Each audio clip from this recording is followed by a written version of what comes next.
Good afternoon or good morning, depending on what time zone you're in. Thank you for joining us today for the webinar. We have a couple people I see still logging in, so we're going to give folks another minute to get settled. If you just be patient, be right back.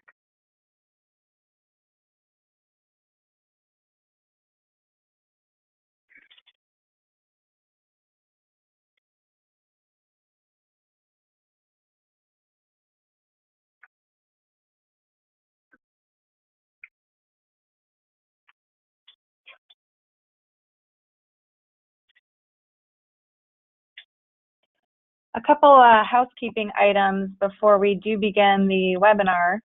If you haven't done so already, be sure to click on the blue flower-shaped icon. That's the go-to webinar icon at the bottom of your screen. That will ensure that you are viewing the presentation. On the menu for GoToWebinar, you'll see an option for chat and for questions, rather. During the webinar, please feel free to submit any questions through that, and we will be answering those at the end. You'll see when you enter that those questions will be submitted to the panelists, so in your name would be kept confidential from other attendees. But please feel free to submit questions at any point through that portal, and we'll be happy to answer those at the end. Also, to make one other note, we are recording this session, and you all as registered attendees will receive a link to that recording that you are welcome to share with your colleagues and others following the webinar. We hope you'll find it useful. So with that, I would like to kick it off and welcome you again to our webinar presented by Michelle Comerford with Biggins Lacey Shapiro and Company and Harry Mosier with the Reshoring Initiative. Given the tariffs uncertainty and changing global market dynamics, many companies are grappling with the question of where they should manufacture products in order to best serve the U.S. market. There are many elements that weigh into these decisions, and today we're going to address all of those.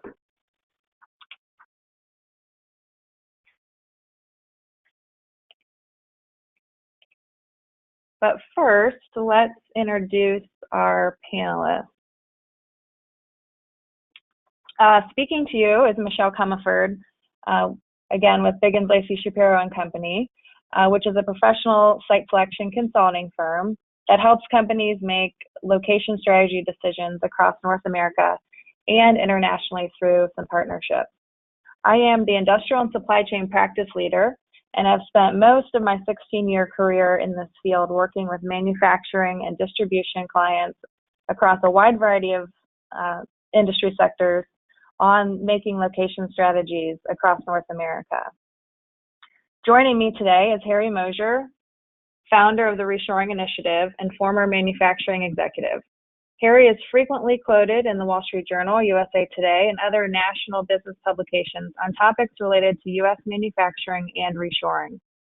Although the Reshoring Initiative's purpose is to promote and encourage U.S. investment, Harry's approach is based on good business decision-making principles and acknowledges that the business case must first be made to make a decision to invest in the U.S. or somewhere else, and that might not apply in all cases. So with that, I will turn the controls over to Harry. To you now. There you go, Harry. Yeah, thank you, Michelle. I guess I'd also mention that most of my career, I think 30, 35 years of it, I was at or running U.S. companies that were owned by foreign companies. So I was actively involved in foreign direct investment. So I worked for a long time at a U.S. operation of a Danish company, and then I ran the operations for a Swiss company, and we did manufacturing here and sold here and did that whole thing. So I'm pretty familiar with the FDI process, and think I can be of help to you in this analysis. And so basically we're talking about how to make the decision. If you're off there in another country and you're thinking about investing and supplying the U.S. market, specifically supplying the U.S. market, is it best to make that to increase your capacity in, say, a home country like Germany, just to take a very competitive country, or to put some capacity in a low-cost country like China or somewhere else in Southeast Asia, or to put it in the U.S., which would be the market that you're targeting, where you intend to finally deliver the product. And so I'm going to go through the process of some things to think about that, some ways to make that analysis that we hope will be helpful for you. Let's see now.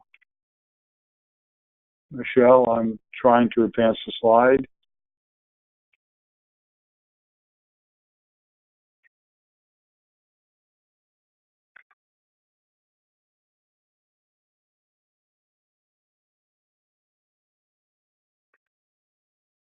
I might just have to advance before you. Did it work? Okay. Yeah, I'm here. So the scenario is, again, is for that German company that I described having to make that decision. And the assumptions that I made for the analysis were that no extra capacity was available anywhere. They didn't have just an empty factory sitting there in China, in Germany, say, or elsewhere. The engineering would still be done in Germany. Good place to do engineering. And the idea is how to maximize near-term profitability and create longer-term stability. So, Michelle, if you'd advance the slide. And so some statistics that I think are relevant to this, and the statistics will vary a little bit by product, whether it's aluminum, plastic, a toy or a nuclear reactor. It's going to make it a lot of difference. But manufacturing labor costs are highest in Germany, pretty close in the U.S., depends largely on exchange rate at the time, but still dramatically lower in China. So China maybe 20% of the U.S., especially at the lower skill levels. You get to the higher skill levels, and that percentage gets higher. Natural gas, lowest in the U.S., substantially higher in Germany and China, the shale gas revolution. Electricity, again, lowest in the U.S., partially driven by that natural gas, and higher in China and Germany. Building costs lowest in China, and U.S. and Germany pretty close. Corporate tax rates, U.S. came down a year or two ago, and now U.S. and China are both towards the low side. Germany a bit higher. There's been some manufacturing competitive indexes done to try and look at the overall competitiveness and come up with really pretty close. That when you look at the output per worker, it's higher in Germany and the U.S. than it is in China, and that largely, not always, not totally, and so nowhere near always, but often makes up for a substantial portion of the wage differential. There's also a question of supply base. Are you going to make everything in your own factory, or do you need a very extensive supply base, a supply chain, and that's going to make a difference. Germany has an excellent one, and really all three countries in their own ways are pretty good, but this is what one index found. Next slide, please. So some other considerations for the decision development incentives. So some countries, states, localities, what have you, will offer money, value, lower taxes, what have you, training, infrastructure. Since the products for this case, for this example, since the products are intended for sale primarily in the U.S. market, it's important to think about U.S. consumer preference for made in USA. 20 years ago, there was not much of a preference, but it's increasingly so. And one survey that I respect concluded that about 37% of consumers will pay about 10% more for a made in USA product. So if the product that you're thinking of supplying to the U.S. market can be made in USA, which means essentially every component, every labor hour, every almost all of it, U.S., then that can be a big advantage, because especially if you'd be the only U.S. supplier, and if you could get a 10% premium on the product, then you'd capture maybe a big chunk of that 37%, and you might be able to still charge 10% more. Could be very nice. There's also complications associated with the tariffs. President Trump, tariffs, complications. Every day there's a new tweet, a new issue. I'll try and deal with them a bit as we go on, but those at least have to be taken into consideration. So much of what I talked about so far was for evaluating the manufacturing costs, and much of the rest of the analysis that I'll do will be on looking at the other costs associated with supplying from a distance or supplying locally. There indeed are substantial savings associated with making it in the country where it's going to be sold, whether that's the U.S. or it's whatever market you're intending to sell in. So Germany has the advantage of that's where the company is, very good workforce, etc. China has the advantage of low cost. U.S. has the advantage of localization, because the assumption is that we're selling into the U.S. market. Next slide, please. So I went through and looked at various characteristics that you should think about. And in this case, a score of 1 is high and 3 is low. And so looking at the product, does it have frequent design changes? And Germany is just awfully good at engineering, tool making, all these things. And so I put them at the top, the U.S. second, China third. It's going to depend somewhat on the product, but as a general rule. Volatility in demand, if you're going to have significant seasonality or other reasons for volatility, that tends to prefer making it in the country where the product will be sold. So that pushes the U.S. up to number 1. If the product's going to be customized or locally adapted, again, local makes sense. And down at the bottom of that page, you have instructions, and the idea is finally to add up all the rows that are relevant to your case, delete the other rows, add the columns, and the low total is favored. Okay. Next slide, please. So I put in red items that seemed especially relevant or important for the U.S. case. North American market can absorb a factory's output. So if you're thinking of putting a factory in the U.S., and there's a minimum size for some things, especially chemicals, things like that. You don't want to make 100. You don't want to put in a factory that makes $100,000 of something a year. Probably it's millions, 2 million, 5 million, 10 million, or more, depending on the product. So if a North American factory can absorb a factory's output, then a 1 for the U.S., 2s for the others.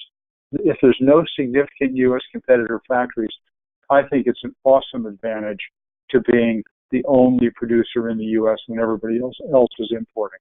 To be able to deliver quicker, to have your engineers and factory people able to talk to the customer. And again, this would be true for any country that you were planning to supply. If it's high risk or safety products, then Germany and U.S. would tend to get the advantage. People are still concerned about Chinese quality, dependability, etc. If you need capacity for the Chinese market also, then that would put some favor over into the Chinese column, because you could have a factory there that could supply both at a cost that would be much lower than you possibly could supply from Germany or from the U.S. Next slide, please. So just some more factors coming down here. Labor intense, obviously China, although China has gone through a lot of their labor supply, and wages are going up 10, 15% a year. So it's getting tougher. It isn't the endless availability of people before. Labor experience, Germany very good, U.S. maybe second, China third. Advanced manufacturing, again, same kind of an order. Capital equipment. In many cases, in many industries, capital equipment primarily comes from Germany. Might make sense then to put the factory in Germany. Excellent equipment from Germany.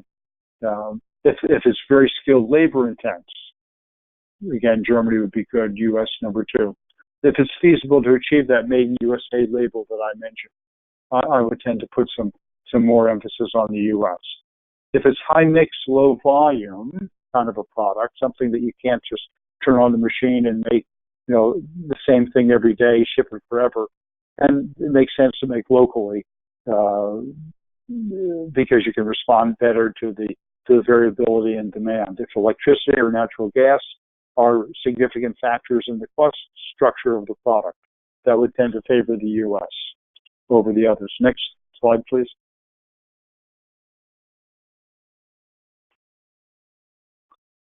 Michelle? Okay, thank you. Logistics, if freight cost is high, obviously local. If it's a highly profitable item, lower tax rates would make sense in China and the U.S. If there's a lot of IP risk, stay away from China. We've seen that. If there's tariff risks, if it's currently subject to tariffs from China, and obviously that's a lot of product is now subject, and there's talk, periodically, automotive, et cetera, products from Europe, that seems to have been postponed for at least 6 months. But depending on the tariff risks, that would influence your decision. Next slide, please.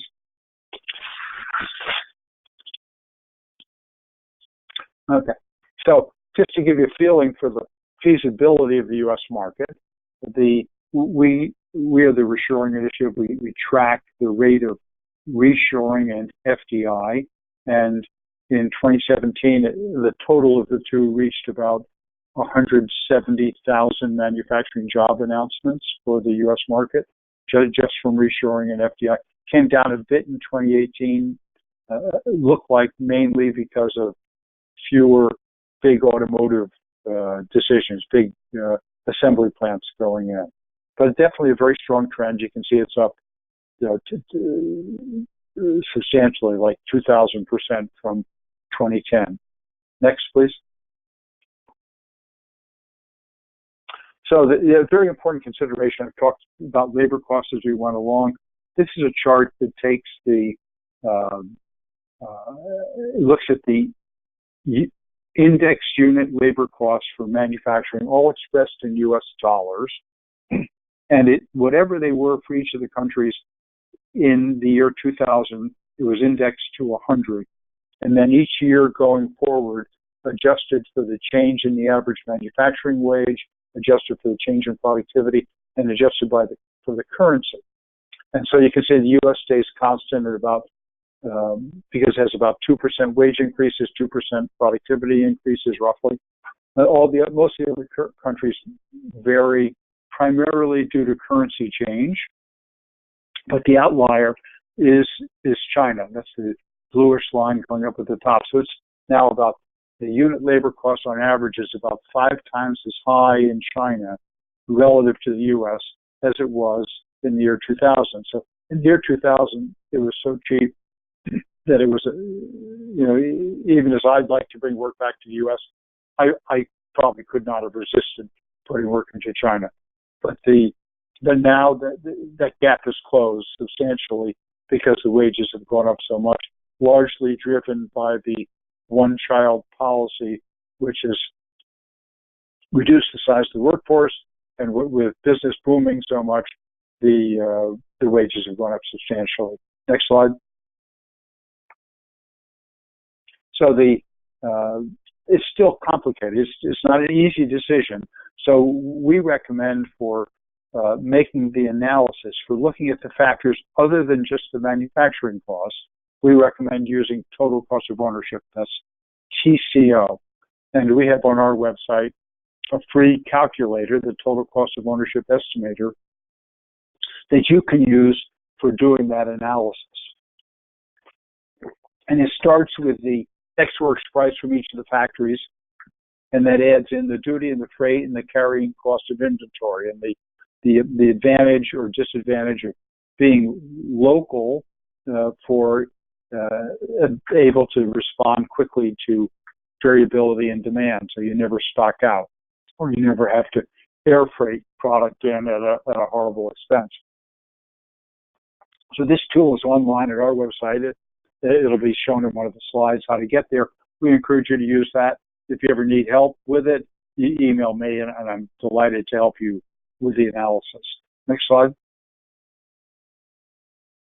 So just to put a little quantification into this, we took several hundred cases of where companies have gone and used the TCO estimator and compared China to the U.S. And you can see here a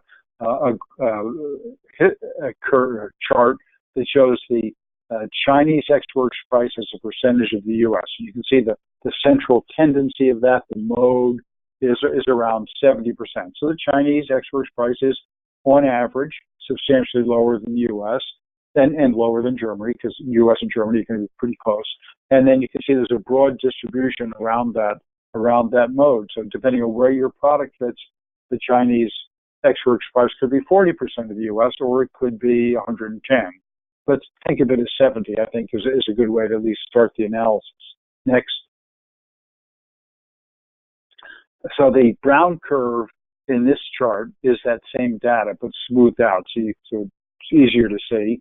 And then the green curve is the same cases, but with the total cost, with the duty and the freight and the carrying cost of inventory and all those other costs that should be considered in the analysis pushed in. And now in this case, it turns out you can see that about 25% of the green area is above 100%. So in about 25% of the cases, the Chinese total cost is higher than the U.S. total cost. So we say that in many cases, China is still a good decision, and but in at least 25% of the cases, the U.S. is going to turn out to be the right decision, and this is without any extra tariffs added in. If the 25% tariffs are added in, then half or more of the product would clearly fall into the U.S. column. Next. So this is another chart for the more or less the German case. So we took all the European cases that we had and did the same chart where the blue is the European exports price and the red is the European total cost.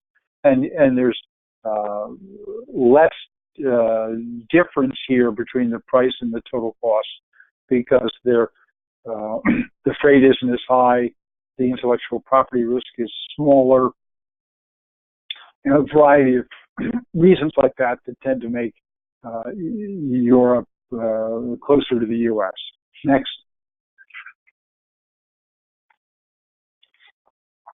So then we looked at our conclusions from all that is that the percentage of products with prices above the U.S. price coming out of Germany and Europe may be 25%, maybe China may be less than 10%. But when you switch over and look at total cost instead of price, Germany and Europe, maybe 40% of the cases would switch to the U.S. column, and China 25%. So you see the importance, the relevance of looking at total cost instead of just price. And again, the free software to do that is on our website for your use. Next. So I did an analysis, and it was so hypothetical, but I looked at the costs. I set up a model and said revenue for selling the product in the U.S. $50 million if you make it in Germany, 50 in China, and I assumed in this case that the product could be made in USA, essentially 100%. And therefore get that 10% premium that I described. The manufacturing cost, I used the data I showed you earlier, come out with the amounts I show here. Low in China, U.S. and Germany, pretty close. Hidden costs, those are those duty, freight, packaging, carrying costs of inventory. Very, very little of that for the U.S. You still have some inventory, for example. Substantially higher for China. They're still pretty high for Germany. The investment, lowest in China, about equal for the U.S. and Germany. And then the after-tax earnings as a percentage of investment, in this case, came out higher with the U.S. But you can see if we had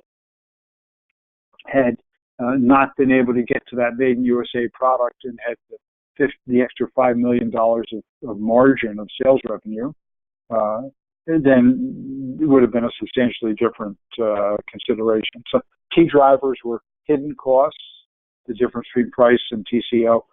As I said, the premium price for made in USA, and for the Chinese side, the low labor cost. Next.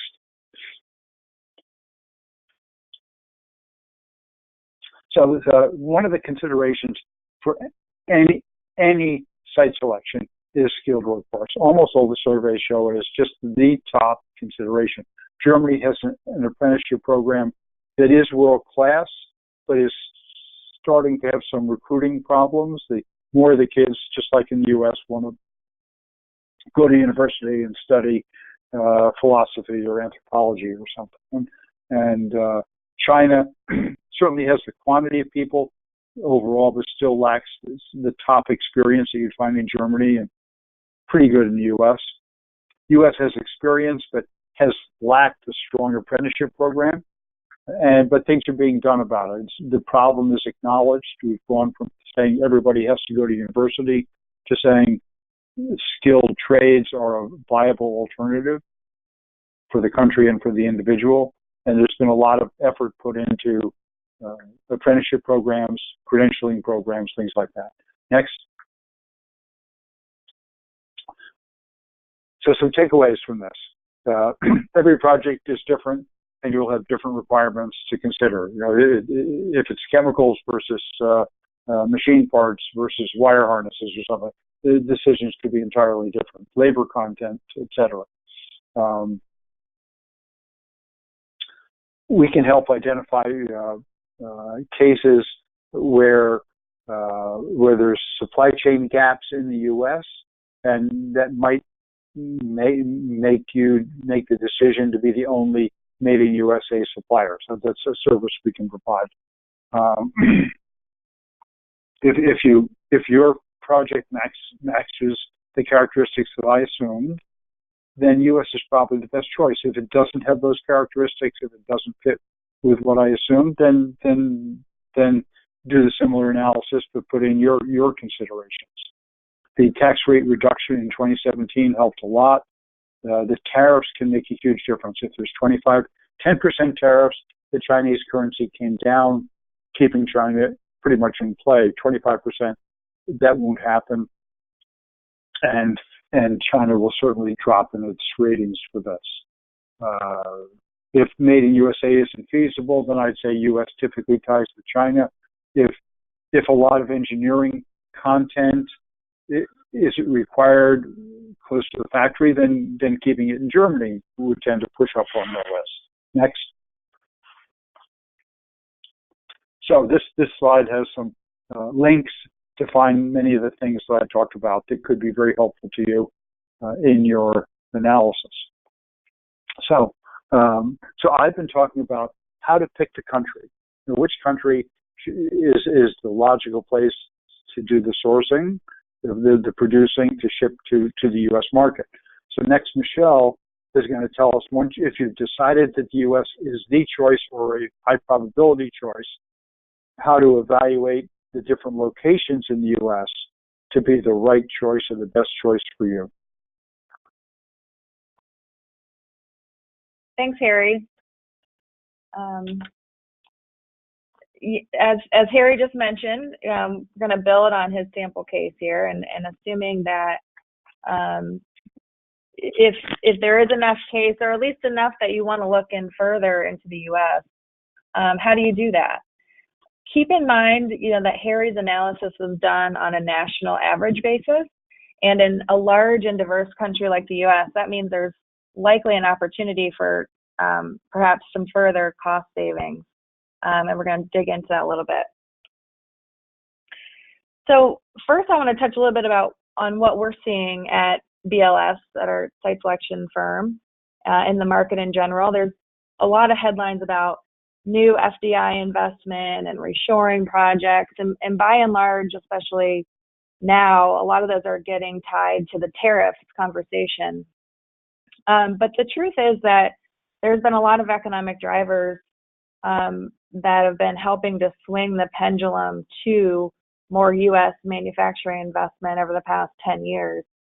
In Asia, the cost of living has gone up as their quality of life has gone up, and they're also demanding some of the products that they were making for years and years, while at the same time, consumers are demanding products faster. So for a big market like the U.S.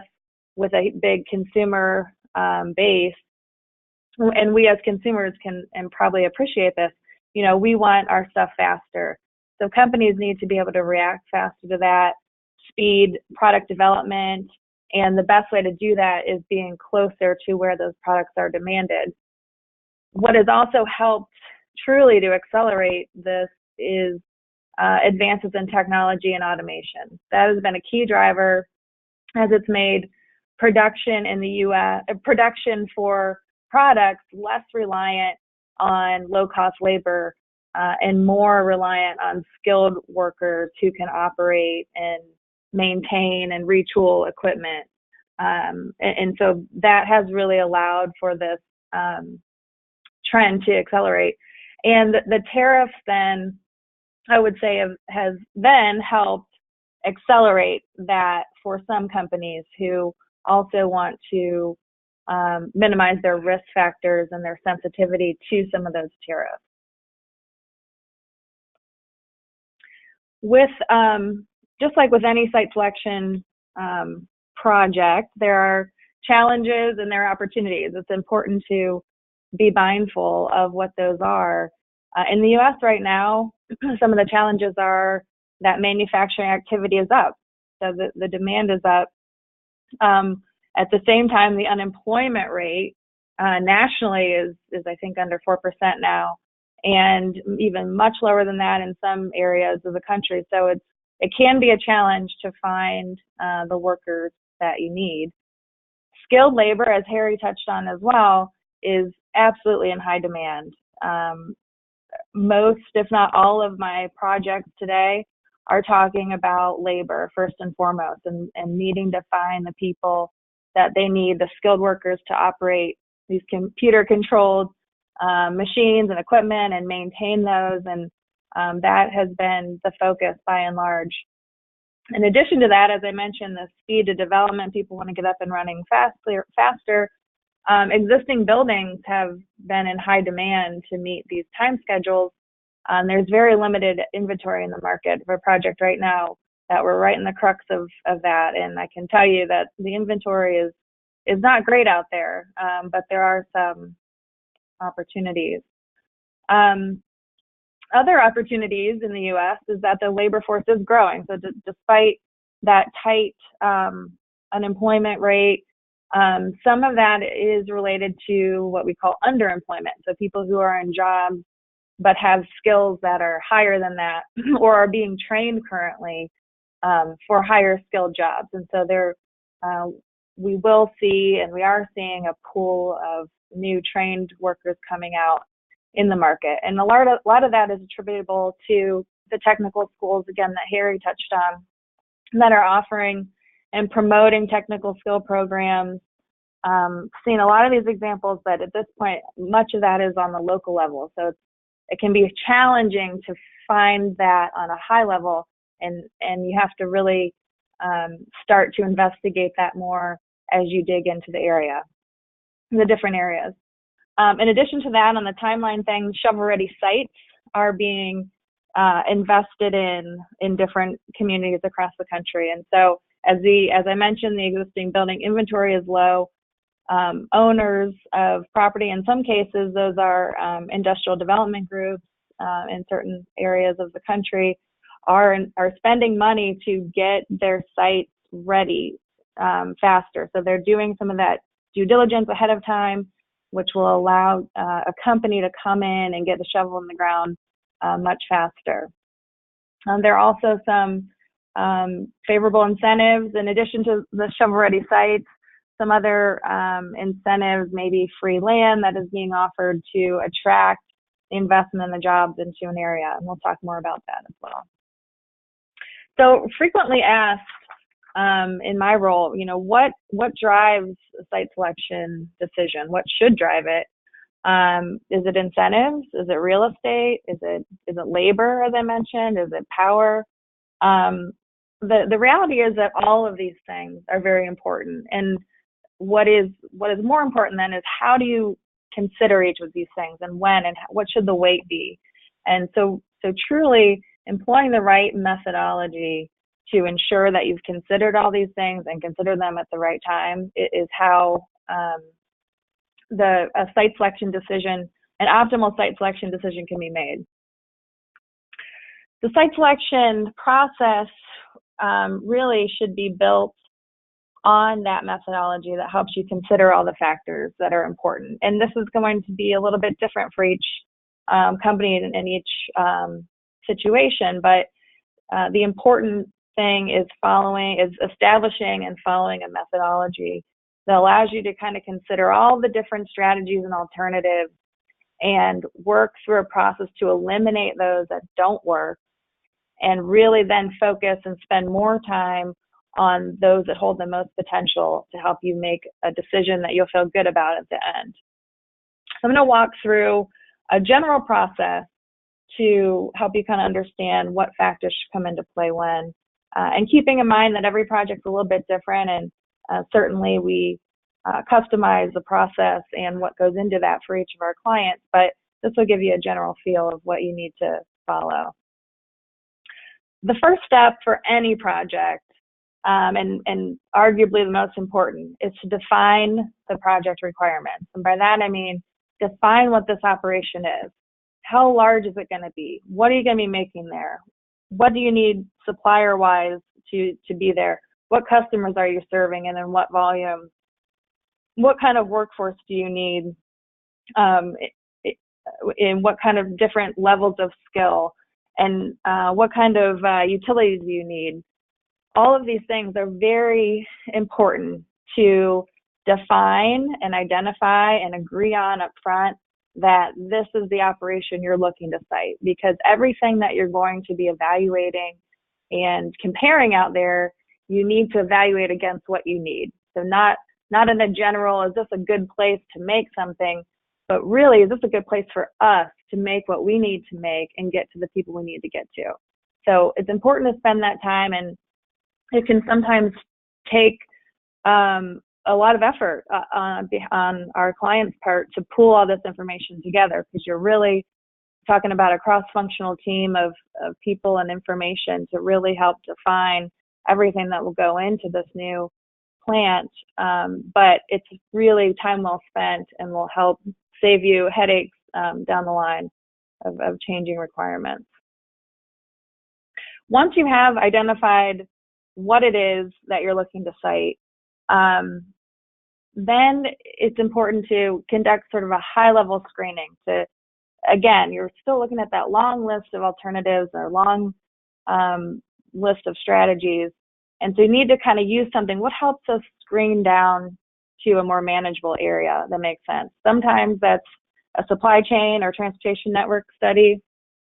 Sometimes it's about specific types of labor and pools of where those people are available. Sometimes it's about utility costs. Where can I get really low cost power? I'm a huge megawatt user. Sometimes it's about real estate. We have a project right now that is looking for a very accelerated timeline, and so we are truly doing a screening process in some defined states of what available buildings are out there that meet the requirements, and that's really our first screen. So every project could be a little bit different, but this is a key to kind of screen out what doesn't work and start to narrow in on what holds a little potential. From there, you can map those, look at where the areas that are starting to hold that potential are for you, and sort of zone in on what is starting to make sense to then dig into further on some other factors. Within that area that you define, then you can start to look further into the property characteristics and costs, the labor force, some of this training that I talked about that these technical schools, the community colleges offer. At this level is when you can start to dig into those things a little bit further. What is out there? What kind of pipeline of workers for my specific needs is available and there? Dig into more specifics on the utility costs, as those are going to be very site specific, and other factors that are important to the operation. Start to dig in on those. During this stage, as you get to, again, have a more manageable number of options, is when we typically would go out in the field to investigate those shorter list properties. And in doing that, we're looking at the properties themselves, but also the community relative to the operational needs. We meet with employers that are in that market to learn more about the labor force and their experience of living there and working there and hiring people and being a business in that community, and really uncover this, kind of boots on the ground information that's important. That's always in the mind of a company, is how is it going to be once I'm here?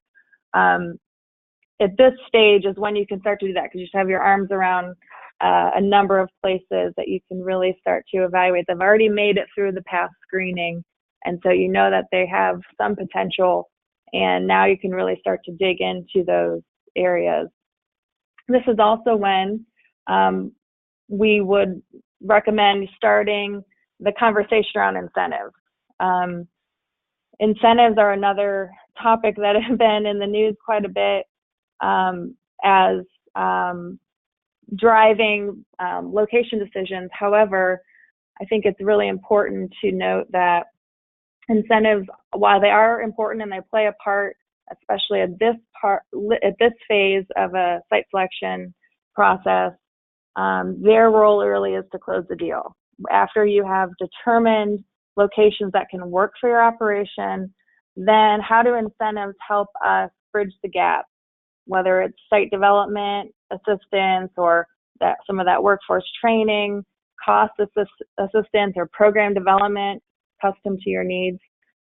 This is where you start those conversations with the state and local groups on what might be available and applicable to you.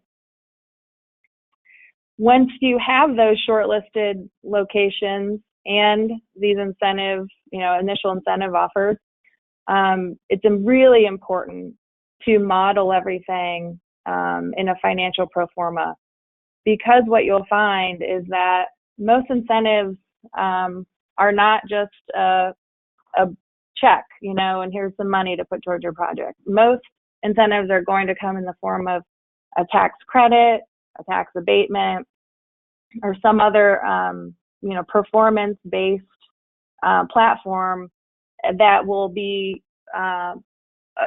credited to or attributable to your cost in that particular market. And so for one market that may not have, for example, a tax on production equipment, they would, in another market that would, and they're offering to abate that or exempt you from it, those dollars are going to seem higher in the place that had the tax because they're now waiving that, versus another that never had a tax to start with. So it's really important to cost out everything from the upfront development through your ongoing costs related to labor, utilities, taxes, and then apply the proposed incentives against that to really get a true apples to apples comparison of what the value is and what the cost is in each market.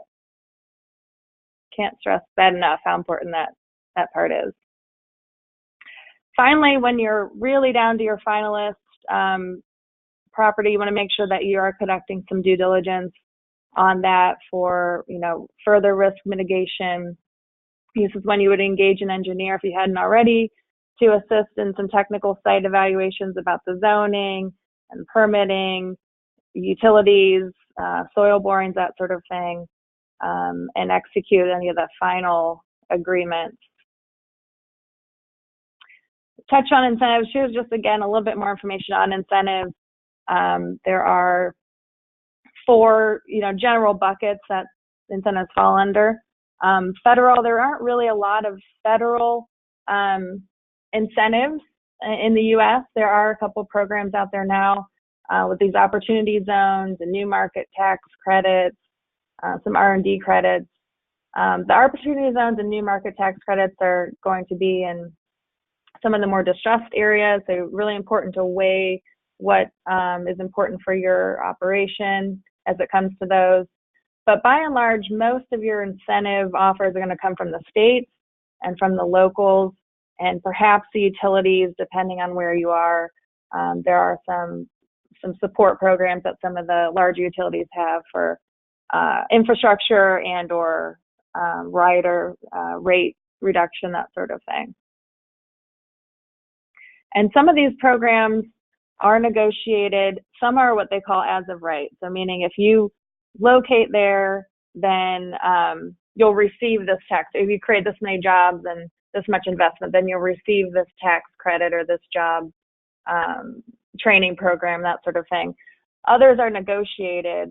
And so it's important to understand that too, as the ones that are negotiated are dependent on there being a competitive location question. And so there's a lot of really important timing issues to be aware of about when you announce and when you sign a lease and when you purchase the property as it relates to getting those final incentives agreements, as if it's, as you could potentially risk your negotiation position by signing something or announcing something too soon. So important to really be aware of that process before asking those questions.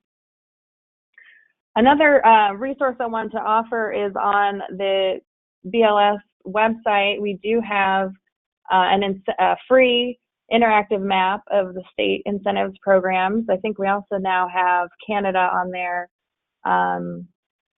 And these are updated by our staff every year. It's a summary of the state programs available in each state, written very educationally, as opposed to some of the marketing explanations. So please visit our website to see that if that's something you're interested in. We talked about some of the different types of incentives, the different entities that offer incentives. There are also different types of incentives to be aware of. Some grant programs that typically are going to be able to apply to something specific, like an infrastructure improvement. In some cases, they do have some discretionary grants that they will award. Typically, I would say some of the states might have discretionary grants that they award without any instruction as to what has to be applied to, but most grants are going to have some kind of tied to a specific improvement. Some of the things that might not necessarily have a dollar value, but are important to the bottom line, are things that help you get up and running fast. So expedited permitting, that, time is money. So those kind of things can also be important. Recruitment assistance, hiring assistance, training assistance. Oftentimes those things are offered at no cost and can be really important. And then of course some of the operating costs, things related to tax credits and property tax abatements and that sort of thing are important to understand what is important to your company in this operation, and make sure that you're assessing the context in the overall structure for your company. And finally, then you'll be ready to acquire the property. As far as timing goes, we get asked quite a bit how long, showing a very typical or a very general timeline of about 6 months from start to finish, and that would include the timing for acquiring sites. It can be 60 days, that sort of thing. I will tell you that this timeline can be shortened and is oftentimes shortened. Again, with the project we have now, looking to get shovels in the ground within a couple of months. So we're really accelerating this. There are ways to do that, But important, if you can, give yourself about 6 months, start to finish, you'll be in good shape. So a couple takeaways, do's and don'ts.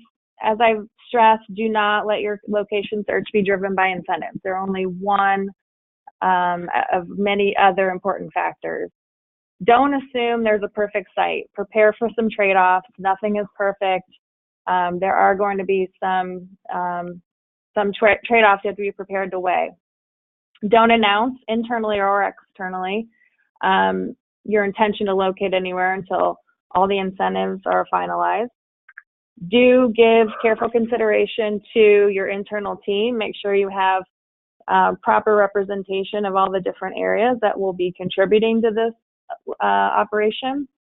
And do that up front, then you are in better shape for the decision later.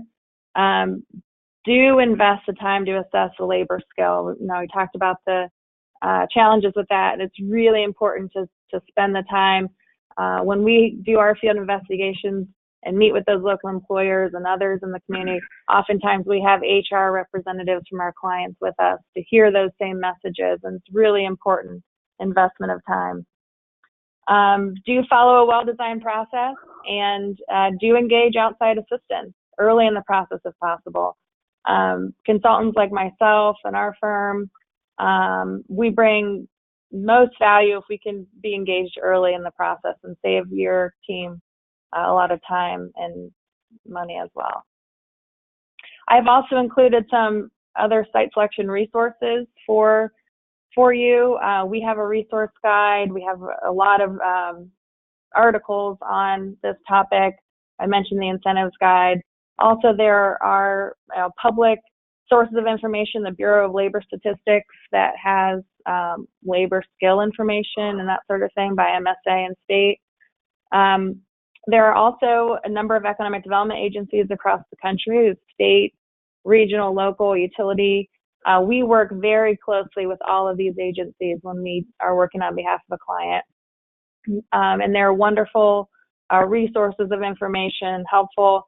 Just remember that they will be able to provide you information on their specific area, but they won't be able to give you an objective comparison or run, site selection analysis against other places, and which is what a site selection consultant such as BLS does. So with that, as we mentioned earlier, if you have any questions, please feel free to submit them through the questions portal.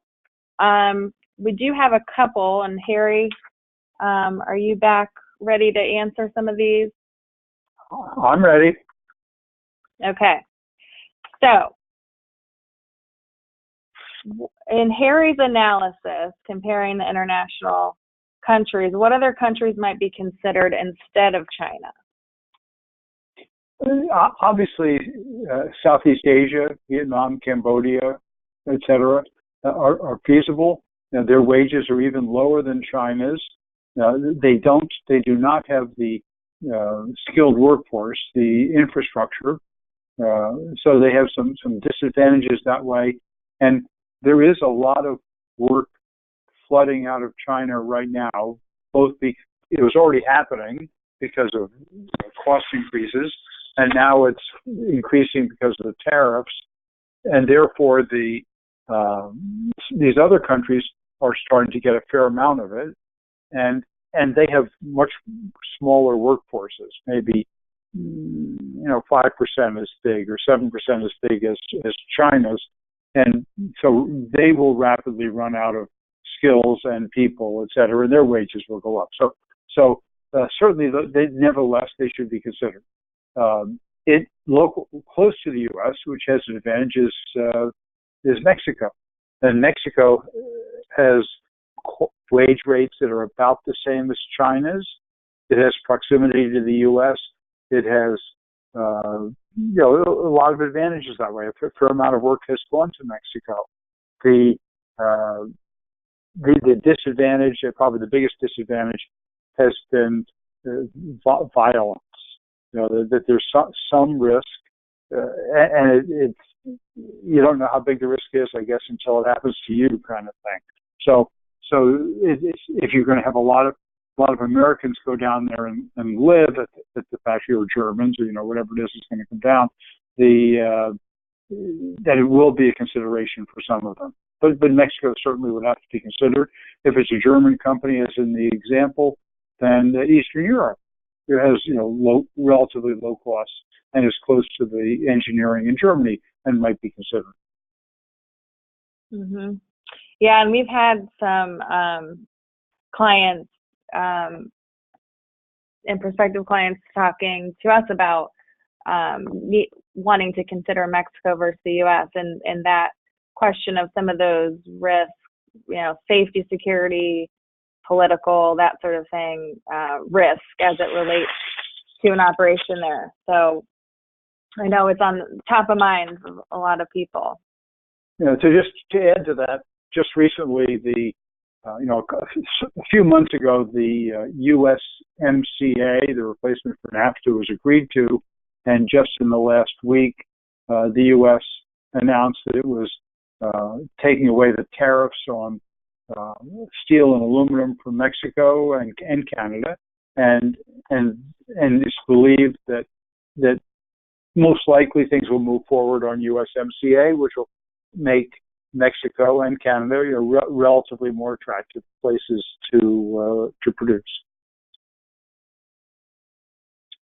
Yeah, absolutely. And we've been watching that agreement closely over the past few months and continue to watch it.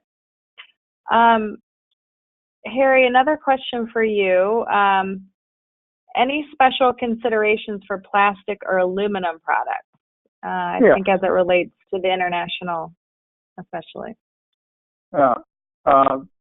Plastic looks pretty good for the U.S. right now. I mentioned shale gas, and shale natural gas is in the U.S. the raw material that's used to produce polyethylene, polypropylene, various kinds of plastics, and so and there's been a huge investment, something on the order of $250 billion. That's with a B, $250 billion in refineries to do that kind of thing, and so there is, or there will be, excessive amounts of plastics produced in the U.S., much of which will be exported, but inevitably that excess supply here will tend to keep the U.S. price low relative to other locations. So plastics, to me, looks pretty good for the United States. And then aluminum, we did a study about 2 years ago, comparing a 2-pound aluminum die casting for production in China versus the U.S.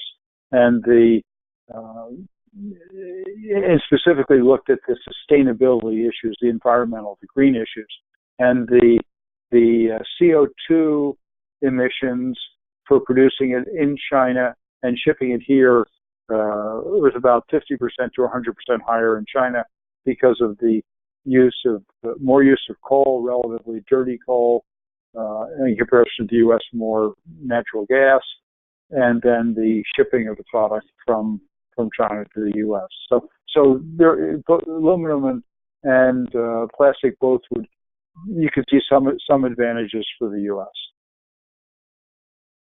Yeah, and I would say in both cases the electric rates are the lowest in the U.S. and those tend to be pretty important cost factors for both of those operations. So I think certain areas of the U.S. would hold some potential opportunity from a electric rate standpoint. The one thing that I should have mentioned earlier, skilled workforce is awfully important, and we work with two certificate granting groups, NIMS and MSSC, and specifically both excellent, good way to get your workers credentialed. And specifically with MSSC, there's an index that comes out and shows for each state or even each locality the availability, the number of people that have been trained and have received these certificates. So if anybody's interested in that as a way of identifying a location, they can email me, and I'll get them a copy of that. Well, Harry, I want to be cognizant of everyone's time. We've taken an hour. If anyone has any other questions, again, please feel free to reach out directly to Harry or myself. Our information is included in the webinar. As I mentioned, we'll be sharing a link to this recording to all of you who registered, and you're welcome to share that. Please do. We appreciate your time, and hope everyone has a wonderful day. I guess, Michelle, you might mention we'll both be at Select USA. Oh, thank you. Yes. If anyone will be at Select USA, we will be there. We will have a booth. BLS and company will have a booth. And Harry is going to be there as well. He'll be spending a little bit of time in our booth. So please feel free to reach out to me through the matchmaking portal if you'd like to make an appointment, or just pop by the booth. I'll be there during the entire event. Thanks for the reminder, Harry. Yep, hope to see Michelle. you all there. Thank Bye-bye, you. everybody. Bye-bye.